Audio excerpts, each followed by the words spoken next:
सभी लोग जानते हैं कि 25 जुलाई 2024 को पड़ रही है गुरुवार पंचमी तिथि। दोस्तों, ये जो गुरुवार है श्रावण महीने में पड़ने वाला सबसे बड़ा गुरुवार है, क्योंकि यह श्रावण के दिनों में पड़ रहा है, जिसका बहुत ही बड़ा और विशेष महत्व होता है। और ऐसा दिन पूरे साल में सिर्फ एक ही बार आता है। और दोस्तों, आप सभी लोग जानते हो कि गुरुवार पंचमी का अगर सबसे बड़ा कोई उपाय है तो वो 11 चावल के दाने वाला उपाय है। तो दोस्तों, इस गुरुवार की पंचमी तिथि के दिन आप लोगों को इस 11 चावल के दाने वाले उपाय को जरूर करना है। बहुत सारे लोग होंगे जिन लोगों ने इस उपाय को न किया हो, मतलब पूरा साल निकल गया, उन्होंने किसी भी दिन इस 11 चावल के दाने वाले उपाय को न किया हो। पर दोस्तों, आपके पास एक आखिरी मौका बचा हुआ है, जो कि 25 जुलाई के दिन। तो इस दिन आप लोगों को इस वाले उपाय को जरूर कर लेना है, भले ही आपने पूरे महीने भर इस उपाय को न किया हो। पर अगर आपने इस श्रावण महीने के गुरुवार पंचमी के दिन अगर इस वाले उपाय को कर लिया, तो आपको इस उपाय को करने का वो फल मिलेगा जिसकी आपने कभी कल्पना भी नहीं करी होगी। इसीलिए आप लोग इस वाले उपाय को एक बार जरूर कर लेना, ताकि आप लोगों के हाथ से यह मौका न जा सके और आपको इस उपाय को करने का फल मिल सके। दोस्तों, यह उपाय पंडित जी ने अपनी अभी की ही श्री शिव महापुराण की कथा में बताया है, जिस उपाय को आज हम आपको बहुत अच्छे से समझाने वाले हैं। इस वीडियो को देखने के बाद इस उपाय को समझने के लिए आपको कोई और वीडियो को देखने की जरूरत नहीं पड़ेगी। तो चलिए दोस्तों, उपाय को शुरू करते हैं। देखिए, यह इस श्रावण महीने के गुरुवार के दिन यह इतना खास होता है, इतना महत्वपूर्ण होता है। देखा है कभी कभी बड़े बड़े पूजा पाठ अनुष्ठान से जो मनोकामना पूर्ण नहीं होते, वो श्रावण महीने के दिन एक छोटे से उपाय करने से ही आपकी मनोकामना पूर्ण हो जाती है। और बहुत सारे लोगों ने इस उपाय को किया भी है और उनको इस उपाय को करने का फल भी जरूर मिला है।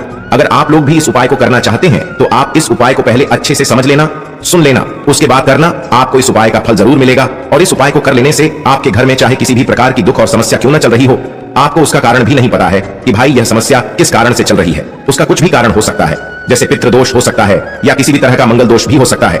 तो इस दिन आप लोगों को यह वाला उपाय कर लेना है। यह एक ऐसा उपाय है जिस उपाय को अगर किसी विशेष दिन पर किया जाए तो भाई उस विशेष दिन का जो है वह तो हमें मिलता ही मिलता है, पर हमने उस दिन पर इस उपाय को किया है तो हमें उससे भी बड़ा फल मिलता है और फल बहुत जल्दी मिलता है, क्योंकि आप इस उपाय को बहुत ही बड़े और विशेष दिन पर कर रहे हो। तो चलिए अब उपाय के बारे में बात करते हैं, लेकिन उससे पहले आप लोगों को यह जानना आवश्यक है कि आखिर यह उपाय किस समय करना है, किसको करना है और कैसे करना है। तो चलिए हम आगे आपको वीडियो में एक एक करके बता देते हैं। लेकिन उससे पहले अगर आप लोग हमारे चैनल पर पहली बार आए हैं या फिर मेरी आवाज पहली बार सुन रहे हैं, तो हमारे चैनल को सब्सक्राइब जरूर कर लेना और इस वीडियो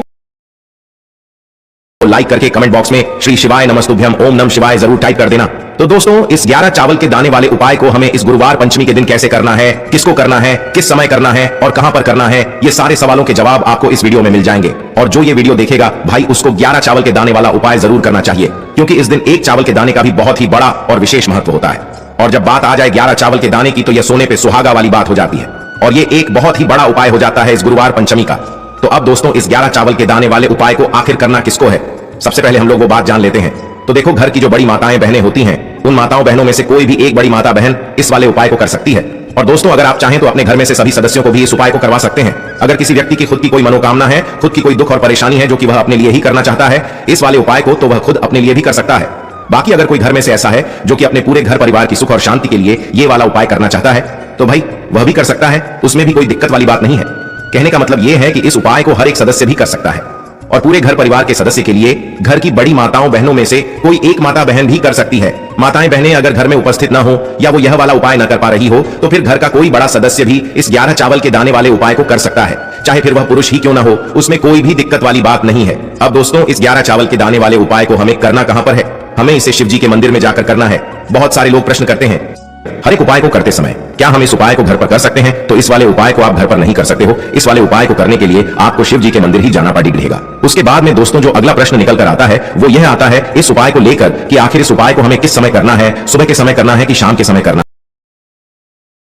है। तो देखो, इस वाले उपाय को आप लोग सुबह के समय भी कर सकते हो और शाम के समय प्रदोष काल में भी कर सकते हो। अब अगर आप पूछो कि भाई सबसे उत्तम समय कौन सा रहेगा इस 11 चावल के दाने वाले उपाय को करने का, तो हम आपसे बस यही कहेंगे कि इस उपाय को आप सुबह के समय करेंगे तो ज्यादा बेहतर होगा। बाकी अगर प्रदोष काल शाम के समय भी करेंगे तो भी अच्छा होगा, उसमें कोई भी दिक्कत वाली बात नहीं है। तो अब दोस्तों, जो अगली सबसे बड़ी और महत्वपूर्ण बात आती है वो यह आती है कि सुबह अगर हम उपाय को करेंगे तो हमें कितने बजे से लेकर कितने बजे तक के बीच में करना है, और शाम के समय प्रदोष काल में करेंगे तो हमें कितने बजे से लेकर कितने बजे के बीच में करना है। तो देखो, सुबह जितनी जल्दी हो सके आप उपाय को करने की कोशिश करना। बाकी अगर किसी कारणवश लेट भी हो जाओ, थोड़ी देर भी हो जाए, तो 10 या 11 बजे तक भी आप उपाय कर लेना, पर 12 बजे से ज्यादा देरी ना हो, ठीक है? इस बात का ध्यान रखना। उसके बाद में दोस्तों, अगर शाम के समय प्रदोष काल की बात करें, प्रदोष काल का जो समय है होता है वो शाम के 6 बजे से शुरू हो जाता है। मतलब शाम के 6 बजे से लेकर 7 बजे के बीच का जो समय होता है, ये समय प्रदोष काल का समय होता है। पर अभी जो मौसम चल रहा है, इस मौसम में जो है शाम बहुत देरी से होती है। तो आप इस उपाय को 7 या 8 बजे के बीच में भी कर सकते हो। मतलब शाम के 6 बजे से रात 8 बजे के बीच में आप कभी भी इस वाले उपाय को कर सकते हो, उसमें कोई भी दिक्कत वाली बात नहीं है। अब दोस्तों यहाँ पर इस उपाय को लेकर एक और सबसे बड़ी बात ये निकल कर आती है कि इस 11 चावल के दानों को हमें लेना कहां से होता है, और हमें इस उपाय को करने के साथ में क्या और कुछ भी सामग्री ऐसी होती है जो शिव जी के मंदिर लेकर जानी पड़ी रहती है। तो देखो यहाँ पर हम आपको बता दें, सबसे पहले आप लोग ये जान लो कि यह जो 11 चावल के दाने वाला उपाय है, सिर्फ और सिर्फ आप उपाय की सामग्री लेकर कभी भी शिव जी के मंदिर मत जाना, क्योंकि हमें भगवान के सामने यह नहीं दर्शाना है कि अगर हम भगवान शिव जी के मंदिर आए हैं तो अपने फायदे के लिए आए हैं। तो इसलिए जो भी पूजन सामग्री है उपाय सामग्री है, 11 चावल के दाने, इसके साथ में आपको पूजन सामग्री भी जरूर लेकर जाना है। देखो अगर सुबह के समय उपाय कर रहे हो तो सीधी सी बात है, 1 लोटा जल तो आप लेकर जाओगे ही जाओगे। वही 1 लोटा जल अगर मिट्टी का जल हो तो बहुत अच्छा रहेगा। मिट्टी का जल कैसे बनाया जाता है इसके लिए हमने पहले से बहुत सारी वीडियोस बना दी है। आपके पास इस दिन एक आखिरी मौका रहेगा मिट्टी का जल शिव जी पर चढ़ाने का और उपाय को करने का। बहुत बड़ा आपको इस दिन फल मिलेगा, तो इसलिए इस दिन हो सके तो भाई मिट्टी का जल चढ़ाना, तो अपने साथ में कम से कम 1 लोटा जल तो आपको लेकर जाना ही जाना है। अगर मिट्टी का जल नहीं है तो घर का जल भी आप इस्तेमाल कर सकते हो। इसके अलावा जो भी पूजन सामग्री है, देखो 11 चावल के दाने ये अलग आपके रहेंगे और जो आपकी पूजन सामग्री रहेगी वो अलग रहेगी। पूजन सामग्री में आप जो भी चीज लेकर जाना चाहे वो लेकर जा सकते हैं, उसमें कोई भी दिक्कत वाली बात नहीं है। वहीं अगर हम बात करें शाम के समय की, तो शाम के समय शिव जी पर जल नहीं चढ़ता है, इसीलिए शाम के समय आप लोग एक दीपक तैयार कर लें जो कि गोलबत्ती का, आटे का, शुद्ध देसी गाय का घी का होगा, है ना। इस बात का आप लोगों को ध्यान रखना है और इस दीपक को आपको घर से जलाकर नहीं लेकर जाना है, भगवान शिव जी के मंदिर में जाकर ही जलाना है। इस बात का भी आप लोगों को ध्यान रखना है। अब दोस्तों यहाँ पर हमें इस बात को समझना है कि यह 11 चावल के दाने हमें लेना कहां से है। क्या हमें दुकान से लेकर आना है, या हमें अपने घर से लेना है, या कहां से लेकर आना है, और कौन से चावल लेना है, क्योंकि चावल भी बहुत प्रकार के होते हैं। तो देखो इन सभी सवालों के जवाब आप लोग एक बात में सुन लो कि भाई ये जो उपाय है, इस उपाय में आपको ये नहीं देखना है कि भाई कौन से चावल है कौन से चावल नहीं है। बस जो भी चावल ले रहे हो वो चावल का दाना सबूत होना चाहिए, मतलब साबुत होना चाहिए, टूटा हुआ नहीं होना चाहिए, कटा पिटा नहीं होना चाहिए। ये बात आपको ध्यान रखना है। बाकी आपका चावल बासमती हो या सादा चावल हो या कोई सा भी चावल हो, उसमें कोई भी दिक्कत वाली बात नहीं है। तो सीधी सी बात है कि आपके घर के रसोई घर में जहां पर आप भोजन बनाते हो, वहां पर जो भी चावल आपके उपस्थित हो, उन चावलों में से अपनी एक कटोरी भर लेना या एक मुट्ठी चावल अलग से निकाल कर रख लेना, क्योंकि हम 11 चावल ही यहाँ पर इस उपाय में लेने वाले हैं, तो हमें यह चावल के दाने गिनकर निकालने पर डरेंगे। इस बात का आप लोगों को ध्यान रखना है। तो अपने उस चावल की कटोरी में से या चावल में से 11 ऐसे चावल के दाने आप लोग निकाल लो जो कि टूटे हुए ना हो, कटे पिटे ना हो, जिनमें कोई दाग ना लगा हुआ हो, है ना। अच्छे साबुत चावल के दाने 11 दाने आप लोग निकाल कर रख लो और इन्हें किसी भी एक कागज की पुड़िया में या किसी एक छोटी सी कटोरी में आप लोग रख लो, ताकि यह सुरक्षित रहे, आपके एक भी चावल का दाना इधर उधर ना हो और आपका उपाय भी पूरा अच्छे से हो जाए।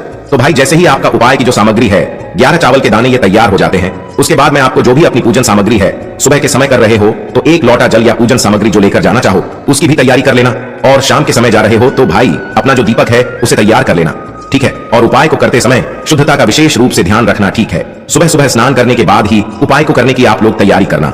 उसके बाद अगर शाम के समय की बात करें तो शाम के समय आपको स्नान करने की जरूरत नहीं है, पर शुद्धता का ध्यान रखना है। आपको स्नान तो नहीं करेंगे, आप हाथ मुंह धोकर भी इस वाले उपाय को शाम के समय प्रदोष काल में कर सकते हैं, इसमें कोई दिक्कत वाली बात नहीं है।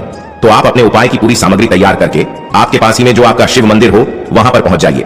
सबसे पहले शिव मंदिर में जाकर आप लोगों को उपाय नहीं करना है, पहले भगवान के दर्शन करना है, भगवान से आशीर्वाद प्राप्त करना है, फिर शिव जी की शिवलिंग के पास में आना है।